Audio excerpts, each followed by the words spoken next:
Olá! Há algum tempo, março é considerado o mês das mulheres, um tempo de gentilezas, flores, homenagens. Na nossa opinião, a melhor homenagem é fazer uma pausa para uma reflexão sobre um problema antigo e terrível: a violência cometida contra as mulheres dentro de casa, no espaço doméstico. E um lado mais terrível ainda da situação: as mulheres chegam às sessões de atendimento amedrontadas, feridas, maltratadas. Os agressores, esses não reconhecem sequer que cometeram uma violência ao espancar uma mulher, por exemplo. Para falar sobre essa questão, a chamada violência de gênero, o ciclo aprisionador das mulheres, nesse ciclo, convidamos a psicóloga, professora e feminista Simone de Oliveira, que vem trabalhando com esse tema há algum tempo e também participando dessas sessões de atendimento a homens e mulheres em situação de violência. Vamos começar, então, bem do princípio. Qual foi o seu primeiro contato com essa questão da violência contra a mulher? Foi cedo? Eu falo que eu era feminista e não sabia, sabe, Miriam? Quando eu era criança, minha família era muito grande, eu tinha 6 irmãos e 6 tios e 5 tias. E eu me questionava por que minhas tias tinham que fazer tudo e meus tios não tinham que fazer nada em casa, né? Era aquela família bem tradicional. E eu tinha essa questão. Lógico que eu não sabia que chamava feminismo. E quando eu fui para a faculdade, eu tive a chance de conhecer a professora Sandra Zeredo, que apresentou o feminismo para mim, esse questionamento desse tratamento diferenciado, né, entre homens e mulheres na sociedade. Aí eu falei, então aquilo que eu sei, aí eu entendi, é por isso que meus tios não lavavam vasilha e minhas tias lavavam vasilha. E isso não está certo. E isso não está correto. E eu fui meio que resistente na minha infância, adolescência, mas com muitas críticas, claro, né, porque eu deveria ter seguido a tradição, né, de sempre. Aí eu lembro que um dia minha mãe falou assim, não, a Simone não é para isso, não, a Simone é para estudar. Aí, de um jeito ou outro, deu certo, mas é um questionamento, né? Porque um faz e o outro não faz. Ou um tem que fazer e o outro não tem que fazer. E segundo as pesquisas do IBGE, inclusive, as mulheres trabalham mais 10 horas a mais do que os homens nas atividades mínimo, né? Em casa. Quer dizer, mesmo o lazer é usado para lavar roupa acumulada, enfim. Com certeza, com certeza. Agora, e a questão da violência? A gente fala muito violência de gênero, para nós pode ser uma banalidade, ou para você, mas vamos em parte. O que é violência? Eu li, né, você participou do Dicionário Feminino da Infâmia, que foi lançado pela Fiocruz, esta obra.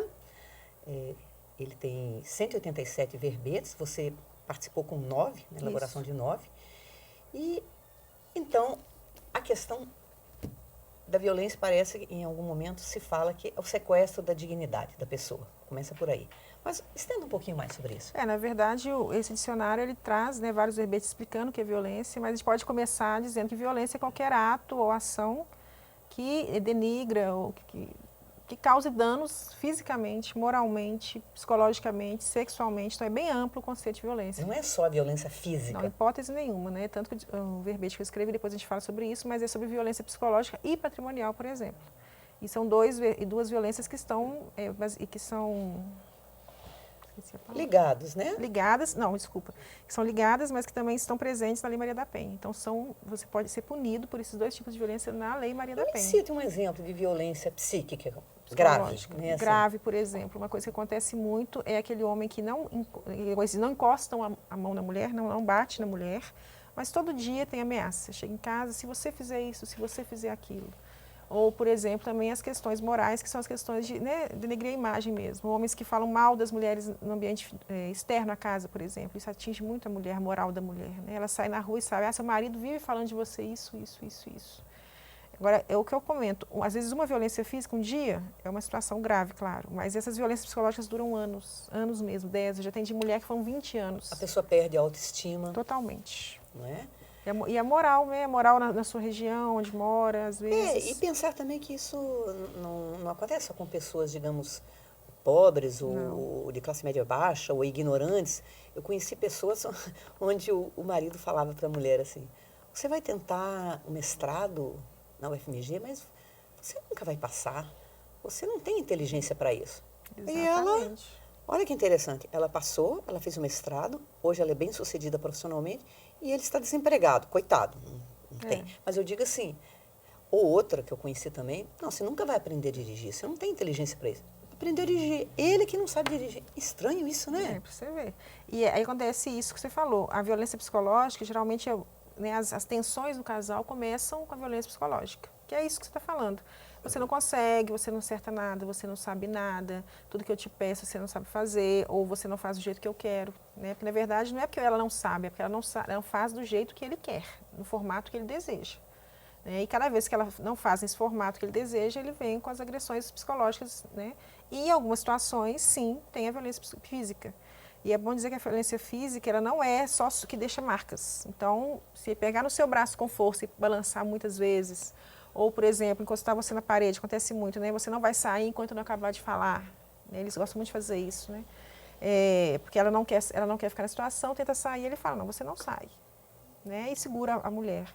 Então, não deixa marca realmente, né? Não fica roxo. Só que faz isso uma vez, duas vezes, às vezes em ambientes públicos.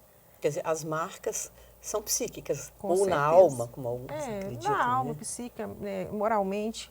E isso deixa marcas e isso enfraquece a mulher a ponto dela não ter coragem de sair do ciclo, que a gente vai comentar depois. Ela começa a perder a crença dela mesma. Isso é um fato. E aí as pessoas interpretam por que não sai dessa situação, é porque não tem vergonha, é porque não tem dignidade. Há uma incompreensão desse ciclo, né? Eu acho assim, que falar essa frase é muito sério, né? Dizer que a mulher não sai porque gosta de apanhar, ou porque ela está no comodismo, né? A gente tem que entender essa história toda dessa mulher. Eu considero isso mais uma violência contra ela. Com certeza é mais uma violência e pior e mais grave quando são próprias pessoas, agentes públicos que fazem isso. Né? Infelizmente ainda existe, em 2016, agentes públicos que se pautam por esse discurso. Né? Ela está aí porque é sem vergonha. Ela está aí, já vê que 15 vezes não saiu do casamento. Eu já estou cansada de fazer boletim de ocorrência para essa mulher, porque a mulher fica taxada, né? Cada vez que ela procura um policial ou procura um advogado de novo para falar do mesmo esquema, ela fica ainda culpabilizada. Né? Como se você ainda está lá, por que você ainda está neste casamento? Por isso que nós feministas, né, nos anos 80, nós nos empenhamos muito em criar as delegacias de atendimento de mulheres. Porque a mulher que chegava maltratada, às vezes até estuprada numa delegacia, ela era novamente violentada psiquicamente, porque como a senhora estava vestida? O que a senhora fez para merecer esse tratamento? Mas infelizmente, Miriam, acontece isso ainda. Né? Lógico que o movimento feminista teve esse grande trabalho, né, de conseguir criar uma instituição separada, né? Tipo assim, a proposta era o quê? Uma instituição que tivesse um atendimento diferenciado, uma leitura diferenciada, uma escuta dessa mulher diferenciada. Infelizmente não tem. A leitura que eu faço é porque, infelizmente, a sociedade ainda é machista, então os nossos agentes públicos são machistas também. A gente tem que estar um processo de mudar esse discurso, mas acontece de mulheres irem à delegacia e eu vi isso. A senhora de novo aqui? Semana passada a senhora não estava aqui? Aí fala assim, faz o seguinte, semana que vem a senhora volta, ou espera 3 meses, depois a senhora vê o que acontece. Né? É um desrespeito à lei, primeiramente também, né? E um desrespeito à mulher. É complicado, existe infelizmente ainda. E por que esse termo violência de gênero? O que é exatamente gênero? Que também é outro termo que a gente usa e abusa dele, mas nem todo mundo sabe, né? Esse é um tema difícil mesmo, exige muito estudo, é um tema que a gente... Né? Mas basicamente gênero é como a sociedade molda os nossos corpos, as nossas vidas. Você é menina, você tem que ser assim. Você é menino, você tem que ser assim. Em todos os sentidos, desde a questão física, né, de posicionamento corporal, de vestimenta, de posicionamento. Então, a menina tem que ser doce, a adolescente tem que ser mais delicada. Eu falo que é uma cartilha, né? Na minha dissertação eu uso o nome cartilha, porque é como se fosse uma cartilha mesmo. Quando a menininha dança balé, não é? E o menininho faz karatê. E vai numa sequência até, aí depois quando fica noiva, tem toda uma cartilha que você tem que seguir. Se você pula fora, você está aberto para a violência. E essa questão da cartilha é uma forma de dizer que é como a sociedade molda os nossos corpos. E se você sai desse molde, que é muito nítido, você está saindo desse formato de gênero que a sociedade pede. Eu acho interessante, quer dizer, sem se aprofundar, né, mas a Judith Butler fala em performance, né? Quer dizer, sim. É ir para além até do físico, do biológico, né? Assim, o feminino e o masculino como construções culturais, né? A Butler ela é excelente, difícil, mas excelente. Eu usei ela na minha dissertação. A Butler vai além porque ela questiona até a questão do sexo. Você não tem o porto seguro, vamos dizer, daquela definição assim, Tipo assim, no biológico. Né? Tem vagina, é menina, ponto, não se questiona mais o assunto. Esse tema é um tema difícil, né, complicado, mas basicamente o que a Butler fala e as feministas falam é que até mesmo a questão, né, da própria, né, ter uma vagina ou ter um pênis não quer dizer que assim, O pessoal vai horrorizar, sempre horrorizam com isso, né?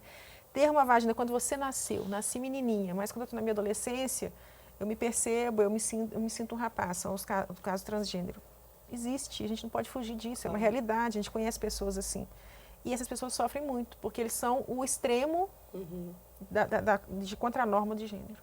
E como é que você fala com a pessoa que diz para você, eu me sinto homem, mas tenho vagina, que ele está errado? Claro, é o sentimento, né, de inadequação até terrível. Ele falou, está falado, né? Eu entendo assim. Vamos fazer um pequeno intervalo e nós voltamos daqui a pouco, já abordando a questão do mapa da violência de gênero, então, o mapa da violência contra a mulher.